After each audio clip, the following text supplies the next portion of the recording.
Už zajtra večer začína plesová sezóna. Každý rok je jej otvorenie veľkolepé, tento rok bude však ešte výnimočnejšie. Ples v opere totiž oslavuje 15 rokov a opäť pôjde celý výťažok pre tých, ktorí to potrebujú. Kriticky choré deti. Úvod plesu bude tento rok v znamení baroka. Organizátori sa chceli vrátiť k ukoreňom plesov z čias kráľa Slnko Ľudovíta 14. Hlavná hviezda večera Rick Astley by zas mal zábavu naštartovať, ako sa patrí.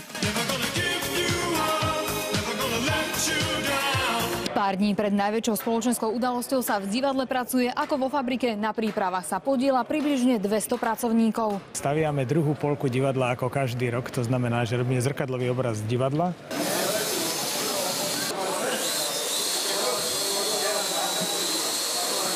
Musím povedať, že už sme sa to trochu naučili. Takže myslím, že nám to trošku ide rýchlejšie. Režisérkou plesu bude prvýkrát žena. Úlohy sa ale chopila rázne. 15 tanečníků, 15 muzikantů, máme tam 2 akrobaty.